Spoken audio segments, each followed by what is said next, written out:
За шинэ 7 хоногийн мэнд хүргэе.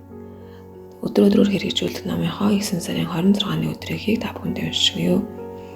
За Ром номын 11-ийн 4-р ишлэлээр гардаг. Баалд өвдөг сөвдөггүй 7000 хүнийг би өөртөө үлдээсэн гэсэн ишлэгийг тайлбарласан байна. Бурхан хизээж өөрийгөө гэрчгүй үлдээдэггүй. Хамгийн харанхуй өдрүүдэд ч түүний нэрийн өмнөөс үннийг гэрчилсэн дуу хоолой сонсогддог.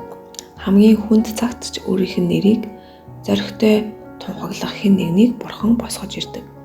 Усан галвын үед энэ дэлхийд хүчирхийлэл ба ёс бусаар дүүрсэн.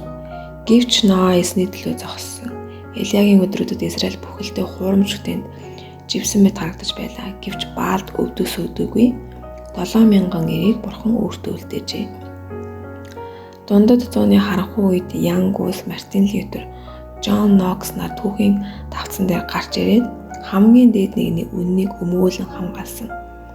Саяхан гэхэд телеграф зохион бүтээхэд Бурханыг хүлээн зөвшөөрсөн.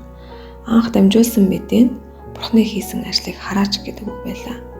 Аполло 8 хөлөг 1968 оны Христмасаар сар руу ниссэн анхны аяллаасаа буцаж ирэх үед 3 сансрын нисгэгч нь эхлэл 1-ээс 10-ыг уншаад Аполло 8 хөлгийн мэдчилгээг ингээд дуусгая. Сайхан дэлхий дээр оршин суугаа бүх хүнийг Бурхан ивэ хэмээн мэдчилгээ дамжуулсан.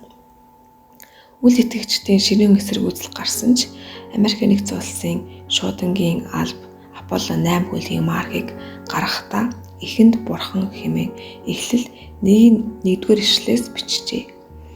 Америк нэгдсэн улсын мөнгөн тэмдэгтдээр Бурханд бид итгэнэ гэсэн үг бий. Хуанлын товчлол нь бидний эсний он жилүүд болохыг бидэнд сануулдаг. Тэнгэрийн зарим одод эрэгтэй хүүхэд, онгон эмэгтэй, могой, загалмай зэрэг авралын түүхийн гол дөрүүдийн дүрстэй байдаг нь тохиолдол гэж үү? Одод сайн мэдээг тунхагладаг юм биш үз. Заримдаа Бурхан гүйчүүд хүртэл эснийг хүлээн зөвшөөрч тунхагладаг. 1979 онд Австрид болсон чуулга уулзалтаар Бурхангүй үзэлтэй нэгэн удирдагч хэрв бид алдаа гарвал Бурхан уушлахгүй шүү хэмээн мэдэгдэл хийсэн. Орчлын ертөнц хүртэл Бурханыг зарлан тунхагладаг.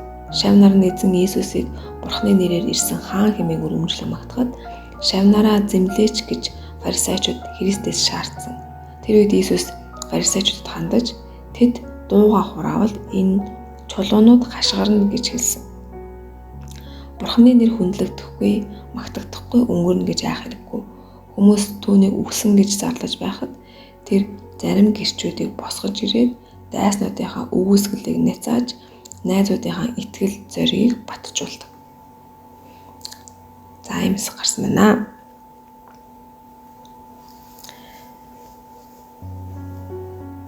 Тэгэхээр энэ дээр нөгөө Тэнгэрийн зарим одод эрэгтэй хүүхэд, онгон эмэгтэй, могой, загалмай зэрэг авралын түүхийн гол дөрүүдийн дүрстэй байдаг нь тохиолдол гэж үү гэдгсэн байна те.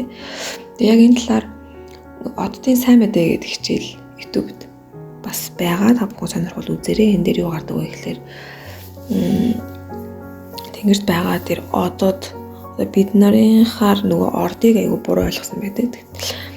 Яг одод ингээд судлах юм бол тэр дээр бас ингээд Бурхан өөрийнхөө сайн мэдээг дүрсээр нь хэлбэр дүрсээр нь дамжуулан бас сэлсэн байгааг бас та бүхэн тэр хичээлээс уншиж харж болно.